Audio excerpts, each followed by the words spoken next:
SBS 뉴스입니다. 중앙방역대책본부는 오늘 0시 기준 국내 코로나19 추가 확진자는 13명 늘어 누적 확진자는 11,050명이라고 밝혔습니다. 신규 확진자 가운데 6명이 국내 지역에서 발생했고 7명은 해외 유입 사례입니다. 어제에 이어 이틀 연속으로 국내 지역 발생 사례가 한 자릿수로 유지되면서 이태원 클럽발 집단 감염이 주춤하는 분위기입니다. 사망자는 더 늘어나지 않고 총 262명으로 집계됐습니다. 문재인 대통령이 이태원 클럽에서 발생한 코로나19 집단 감염에도 최근 이틀 연속 일일 확진자 수가 한 자릿수로 크게 줄었다면서 우리의 우수한 방역 체계가 다시 한번 발휘되고 있다고 밝혔습니다. 문 대통령은 오늘 SNS를 통해 신속한 접촉자 파악과 진단 검사에 의해 추가 확산의 가능성도 크게 낮아진 것으로 판단한다며 이같이 말했습니다.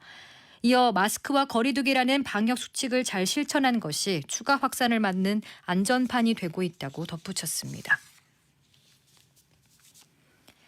정세균 국무총리는 오늘 코로나19 사태로 미뤄진 학생들의 등교 시기에 대해 예정대로 할 것이라며 고3 학생들은 20일 학교에 갈 것이라고 말했습니다. 정 총리는 오늘 지상파 방송에 출연해 고3들은 입시 문제도 있다며 이같이 밝혔습니다. 예정대로라면 20일 고3부터 순차적으로 등교를 시작해 6월 8일 초등학교 5, 6학년과 중1이 마지막으로 등교를 하게 됩니다. 정 총리는 다행히 이태원 클럽발 확진자 숫자는 안정되고 있지만 예상치 못한 상황이 벌어지면 순발력 있게 대응할 수밖에 없다고 말했습니다. 중앙방역대책본부는 내일부터 입영하는 장병들을 대상으로 코로나19 진단검사를 실시하겠다고 밝혔습니다.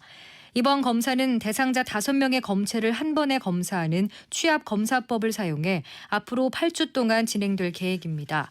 이를 통해 매주 장병 6,300여 명이 검사를 받을 것으로 예상됩니다. 보건당국은 이번 검사를 통해 군부대 내 집단 감염을 예방하는 것은 물론 전국에서 모이는 장병들을 통해 각 지역별 위험도를 파악할 수 있을 것으로 기대하고 있습니다. 내일부터 은행 지점에서 소상공인 2차 금융지원 대출 사전 접수와 중앙정부 긴급재난지원금의 신용 체크카드 수령 신청이 시작됩니다. 이른바 코로나 대출로 불리기도 하는 소상공인 대출은 이번이 두 번째로 7개 시중은행에서 10조 원 규모로 진행됩니다. 1차 때와 달리 이번 2차 대출 신청은 신용보증기금 방문 없이 은행에서 보증과 대출을 한꺼번에 신청할 수 있습니다. 대출 한도는 업체당 1,000만 원입니다. 긴급재난지원금도 내일부터 은행 창구에서 접수를 시작합니다. 국내 대기업은 코로나19 위기에 인력 감축보다 유동성 확보와 비용 절감으로 버티며 생존 전략을 짜고 있는 것으로 나타났습니다. 다만 대기업 10곳 중 3곳은 코로나19가 6개월 이상 지속할 경우 인력 구조조정 없이 경영 유지가 어렵다며 정부의 지원을 호소했습니다.